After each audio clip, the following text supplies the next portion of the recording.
Hello, bros. Miguel, na me. Wait. Hey, bros. I use my great grandpapa to beg you. You see that? Shoe where I give you yesterday. I beg, I want use am tomorrow. I beg. Okay. But you know say I dey for travel. Now the shoe now I put on so and you dey say make I bring am today. You not go fit work I beg. Okay, nah. Bros, na error. Okay now. Are you ready for Young Daddy? Dafe on the beat.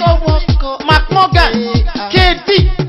Sensi Baba. I walk up for this place. That's the grace. Carry your baby come and follow me down. I walk up. Carry your baby come and follow me down. I walk up. Oh yeah, down. I walk up. Down. I walk up. Carry your baby come and follow me down. I walk up. Carry your baby come and follow me down. I walk up. Oh yeah, down. I walk up. Down.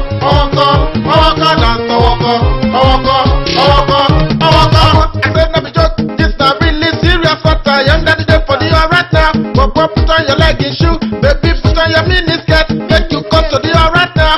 Wait till they do the tea, okay? I'm gonna get them so good. I ain't Jenny Bello, okay? So you start to tell me, see, yeah. Start to tell me that school. I start to tell me, see, yeah. I know say you can't tell school with that guy, your baby girl. Carry your baby, come and follow me down. I walk up.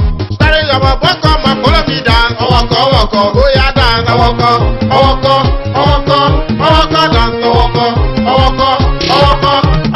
Carry your baby, come and follow me down. I walk up. Carry your baby, come and follow me down. I walk up. Oh yeah, down. I walk up. Baby, take it slow. Just like you, I must have carry gold. You walk on me, I walk on you. Just show me what you know. I know go slow down. I know you like just move your hips to this beat, cause that feel made it. Cause I dey fear till you feel with me for this dance floor. I know care we go the demo till early morning. So just say walk on. Just shake your walk on. I walk on you, you walk on me. Okay now. Carry your baby, come and follow me down. I walk up. Carry your baby, come and follow me down. I walk up. Oh yeah, down. I walk up. Down. I walk up. Carry your baby, come and follow me down. I walk up. Carry your baby, come and follow me down. I walk up. Oh yeah, down. I walk up. Okay now, Emi gongon, the dancer walk. Oh yeah, clap your hands, make we start to do muko. Oh yeah, move your baka boko, oh make we dance kolo. Oh yeah, throw your dada, you like say you the mentor, make you know the mara. Everybody start to tranga, walk, jupa. Oh walk, dey this place. Everybody find your space, make you join me, start to play. Make we just dey walk. Carry your baby, come and follow me down. I walk up. Carry your baby, come and follow me down. I walk up. Oh yeah, down. I walk up. Down. I walk up. Carry your baby, come and follow me down. I walk up.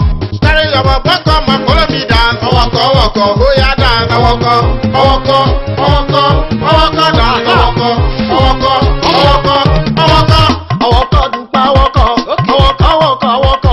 Wọ́n ní ìpàdé wà lókè, èmi nìkan ò lè jó.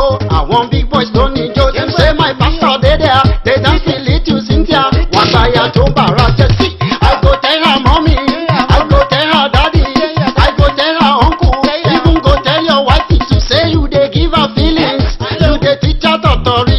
Aha, okay now, má gbé ọjà rẹ̀. Carry your baby, come and follow me down. I walk up. Carry your baby, come and follow me down. I walk up. Oh yeah, down. I walk up. Down. I walk up. Carry your baby, come and follow me down. I walk up. Carry your baby, come and follow me down. I walk up. Oh yeah.